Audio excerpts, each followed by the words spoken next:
Bueno, Astiko aixigune horren inguruan, bueno, esan dezagun, errepideak banatzen duela alde batera kirol instalazioak eta beste aldera dagoela aixigunea. Aixigune hori lantzeko, kudeatzeko emakida bat egin zen aurreko agintaldian eta gu ez gen oposizioan ginean Alesko alderdi jeltzalea eta beste alderdi batzuk ez ginen ados nola egin zen emakida hori. Aztertu genuen eta ikusi genuen gabezi batzuk bazaudela urbanistikoki hitzegoela eraiki gertasuna justifikatuta, gauza batzuk presaka egin zirala, plan berezi baten beharra bazegola, plan berezi hori idatzi izan balitz, idatzi behar zen garaian aurreko agintaldian jende aurren jarri eta alegazioak eta jasotzeko aukera izango zuen, ez zuen aukera hori izan, presaka eta korrika egin ziren gauzak aurreko agintaldian, eta orain daukaguna. Emakida bat eginda, baldintza batzutan, baldintza horiek ere zalantzan daude, esleipendunek esaten dutelako akordio batzutara iritsi zirala aurreko gobernuarekin, aurreko gobernuak ukatu egiten du akordio hori, eta dana nahiko nahastuta dago. Udalera iritsi ginean, saiakerak egin ditugu, ordundik egin ditugu saiakerako akordio batetara iristeko, eraikigortasuna zehaztu, mugatu eta nolabait proiektua berregiteko, ezta? Beste hainbat proiektu berregin ditugun bezala, gustoko ez ditugun gauzak, nolabait bideratu nahi izan ditugu. Eta akordioa ahoz lortu izan dugu ez behin bakarrik, behin baino gehiagotan. Baina hor bazkide ezberdina daude enpresa horretan eta batzukin adosten dana, besteak ez daude ados eta gaur da eguna idatzi genuen plan berezi hori errekurritu dutela auzitegian. Orduan gaia auzitegitan dago eta gu prest gaude argitasun guztiak emateko zer gertatu den, gainera iruditzen zait ondo etorriko dela argitzeko batzun eta besteen ardurak, baina hori auzipean nola danez, zer asko ezin da esan. Esan daiteken gauza bakarra, pena handiz, beste urtebetez ez dela egongo Astiko aixigune hau irekita. Uda pasako da eta saiatuko gara txukun mantentzen, baina ezin da beste ezer egin, belardia eta garbitasuna eta hori zaintzea baino. Gaia oso okertuta dago, borondatea jarri du udalak, udal gobernu honek, gobernuak jarri du egin ditu aleginak bideratzeko eta akordiotara iristeko. Hor dago plan berezia adostuta zehaztu zen eta argitu zen, eta beti akordio batetara iritsitakoan atzera pausa ematen dute.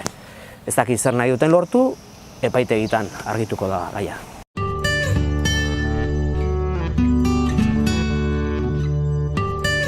Enpresa pribatu batek aurkeztu zuen proiektua eskaera bat Zarauzko udalean, aurreko agintaldian aurkeztu zuen, nolabait sustatzaileek eskatu ziguten aukera izango zuten agintaldi honetan berriro ere bideratzeko proiektu horren tramitazioa, nolabait aurreko agintaldian faltsuan itxi ote zen ate bat izan zala bertan bera botatzea proiektua, eskatu zieten plan berezia idaztea Aldunditik, idatzi zuten eta aurkeztutakoan ez dutela onartuko esan ziren, orduan zertarako eskatu zioten plan berezi hori idaztea, eta horren aurrean esan ziguten, badaukagu aukera zuekin plan berezi hau lantzeko, aztertu genuen eta esan genuen, bideratuko dugu eta eskatuko ditugu informe sektorial guztiak, beste erakunde guztiei, gure aldetik eragozpenik etzan ikusi, informe teknikoak ez dutelako kontrakorik esaten, bideratu genituen informe sektorialak eta etorri da Jaurlaritzaren lurralde antolamenduaren batzordearen ebazpena. Orduan esaten du, ez ditula baldintzak betetzen eta guk hori onartu egiten dugu, ebazpen hori, eta bertan bera geratzen da, eta hortzen geratu da gaia.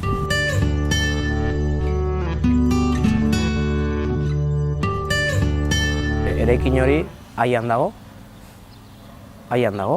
eraikin hori egiteko baimenak Aiako udaletxeak eman ditu, Aiako udaletxeen baimenarekin pentsatzen dute eraiki dela eraikitakoa, eta hortik aurrera Aiako udaletxeak eman beharko ditu argibide gehiago, baina Zarauzko mugetatik kanpo dago eta Zarauztik Getaria ikusten den bezala, ikusten da Aia, eta Aiako lurretan egindago eraikinetaz, Aiak edo lehen esan duten bezala, beste erakunde gorenago batzuk hitz egin beharko dute proiektu horretaz eta baimen horretaz. Badakit gauza epaitegietan dagola eta besterik ez dakit egia esan.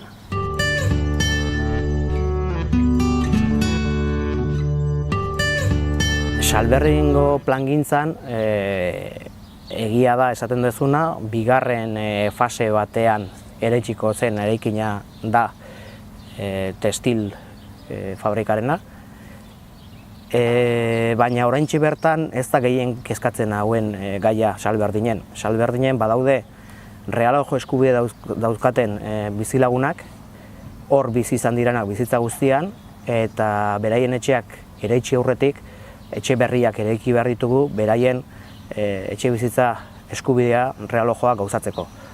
Banan batzartu naiz 8-9 bizilagun horiekin, eta ja adostu dugu ze etxe bizitzatara joango diran, ze bloketan, ze portaletara. Aukerak eta egina dago. Horrek esan nahi du, proiektuak idatzita daudela, bizilagunek aukeratu dituztela zeintzuk izango diran bere etxe bizitzak, eta lehenbailen jarri behar ditugula martxan 2018an, bigarren fase hortako eraisketa fasean, beraien etxea bota aurretik etxe bizitza berria izan dezaten, eta beraien etxe bizitza zaharretik berrira pasatzeko eskubidea bermatua izan dezaten. Bitartean ez dira bigarren faseko etxe bizitzak eta eraikinak eraitsiko. Baina kezkak, gaztetxekoenak kezkak izan daitezke, baina niri kezkatzen hau, hor badaudela enpresa batzuk, martxan daudenak, Otzarreta Komunikazioa, Keller, Pardo, horko langileek zenolako etorkizuna izango duten, enpresa horiek zenolako etorkizuna izango duten, gaztetxeena kezka bat izan daiteke, baina kezka garrantzitsuago batzu bauzka gaur egun Zarauzko alkateak. Guzti horiek argitzen diren heinean, iritsiko gera beste maila batetara. Baina adibidez gaztetxeko kezkan aurretik dago AEK-koek azaldu digutena. Salberdinen dago, AEK euskaltegia, batzartu naiz beraiekin. Nerekin bilera eskatzen duen orok, izaten du erantzuna eta bilera, gaztetxeko ez diate bilerarik eskatu.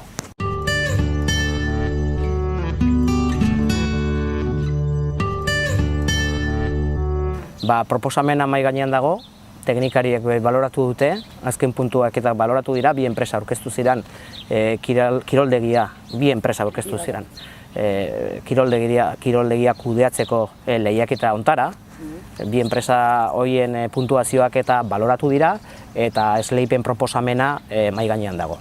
Esan nahi dut, agintaldi honetan hartu dugun erabaki garrantzitsuenetako bat izan dela kontratazio mahai iraunkor bat eratzea Zarauzko udalean. Kontratazioak esleipen hau kasu, eramaten dira mahai hortara, teknikoen balorazioak azaltzen dira, eta politikoak geratzen dira jakitun, zertan diran balorazioak, txostenak eta informazio guztiak gardentasun osoz aurkezten da kontratazio mahai iraunkor horretan.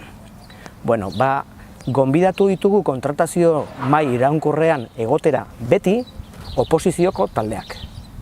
Eta kiroldegiko lehiaketan kasu izan dute, bai teknikariek egindako proposamen puntuak eta proposamen guztien berri izan dute, aurkeztutako proposamenak ere hasiera-hasieratik jakin dituzte, orduan udalak gardentasun osoz jokatu du beti kiroldegiko auzi guzti honetan. Zer esan nahi honekin? Denborak gauza bat erakutsi digula. Oposizioak esaten zuen pleguak ez zirala egokiak langileen etorkizuneko beharrak edo beraien eskakizunak asetzeko. Duintasuna eskatzen zuten beraien soldatetan, eta aurkeztu ziren pleguek ez zutela duintasun hori bermatzen, esaten zuten.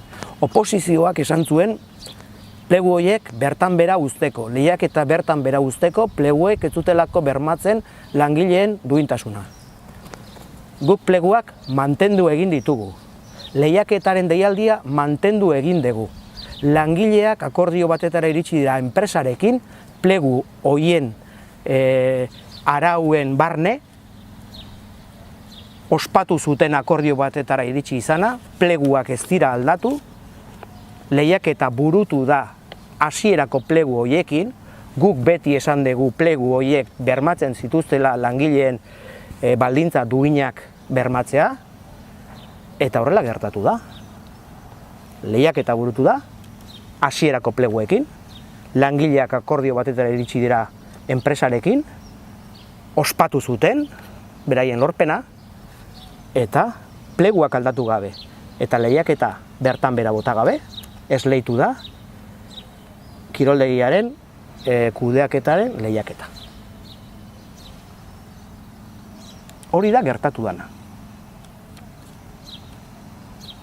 Bidai guzti honetan, jasandakoak eta esandakoak pasa dira. Nik ez ditut ahaztu.